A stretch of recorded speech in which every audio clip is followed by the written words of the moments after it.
కృష్ణా జిల్లా జనసేన పార్టీ అధ్యక్షులు బండిరెడ్డి రామకృష్ణ ప్రసాద్ గారిని మాట్లాడవలసింది కోరుతాం.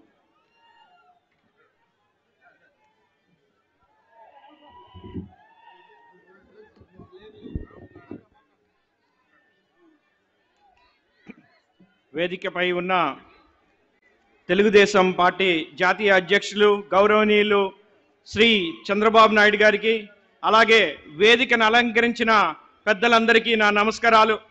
గుడివాడలో ఈ కదలిరా సభకి వచ్చినటువంటి ప్రతి ఒక్కరికి నా హృదయపూర్వక నమస్కారాలు.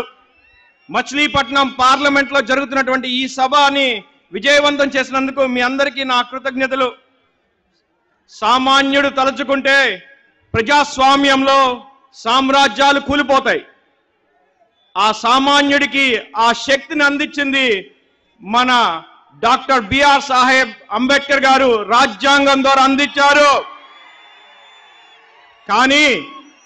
కానీ అలాంటి సామాన్యుడికి ఈ రోజున ప్రాథమిక అవసరాలు, నిత్యావసరాలు ధరలు పెరిగిపోయాయి, కరెంటు ఛార్జీలు పెరిగిపోయాయి.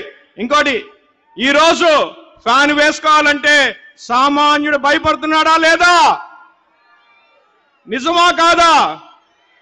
మరి గ్యాస్ సిలిండర్ల రేట్లు పెరిగిపోయినాయి, అలాగే బియ్యం, పప్పు, ఉప్పు, నూనె, అలా ఒకటి కాదు అన్నిటి ధర ఆకాశానికి అంటుకుంటున్నాయి. వీటన్నిటి గురించి స్థానిక పౌర సరఫరాల మాజీ మంత్రి అదే మన గుట్కా నాని ఎప్పుడైనా మాట్లాడ్డా? మాట్లాడ్డు. గుడివాడ నియోజకవర్గం గురించి మరి ఎప్పుడైనా అసెంబ్లీలో మాట్లాడ్డా? మాట్లాడలేదు. మీరెవరు చూడలేదు, మనం ఎవరు చూడలేదు. కానీ మరి పవన్ కళ్యాణ్ గారిని అలాగే పెద్దలు బాబు గారిని తిట్టడం చూసారా? బాగా చూసాం. ఇదే ఆ గుడివాడ గూండా ఈ 10 సంవత్సరాల్లో చేసింది. జగన్ కి అత్యంత సన్నిహితంగా ఉంటూ ఒక కాంట్రాక్ట్ ఉంది వాళ్ళిద్దరి మధ్య. ఆ కాంట్రాక్ట్ ఏంటో అని అడగవచ్చు మీరు. ఆ కాంట్రాక్ట్ బూతులు మాట్లాడడం కాంట్రాక్ట్ సైన్ చేశాడు ఈ బూతుల మంత్రి. ప్రజలు, పిల్లలు అబ్బా వీడొచ్చాడ్రా బాబు అని చెప్పి టీవీ కట్టేసే పరిస్థితి వచ్చింది రాష్ట్రం అంతా. సహజంగా ఒక మంత్రి వస్తే తన శాఖ గురించి మాట్లాడడానికి వచ్చారు, ఒక ప్రకటన ఇస్తారనుకుంటారు. కానీ ఇప్పుడున్న వైసీపీ మంత్రులందరూ కేవలం ప్రతిపక్ష నాయకుల్ని, పెద్దల్ని తిట్టడానికి మాత్రమే టీవీలు ఎదురుకుండా, ప్రెస్ మీట్లు ఎదురుకుండా వస్తా ఉన్నారు. ఇది మాత్రం ప్రజలు ఫిక్స్ అయిపోయారు. జగన్ కేబినెట్ లో మరి క్వాలిఫికేషన్ కావాలంటే బూతులు మాట్లాడాలి. మరి ఈ మంత్రులకి మాత్రం వారి శాఖ గురించి సబ్జెక్ట్ నాలెడ్జ్ మాత్రం లేదు, కేవలం బూతుల పిహెచ్డి మాత్రమే ఉంది. మీ నియోజకవర్గంలో రోడ్లు సరిగ్గా లేవంటే ఒక జనసేన వీర మహిళ మీద మరి దాడి చేశారు. ఎక్కడ చూసినా మరి మౌలిక సదుపాయాలు లేవు అంటే వారి మీద దాడి చేస్తా ఉన్నారు వైసీపీ ప్రభుత్వ నాయకులు.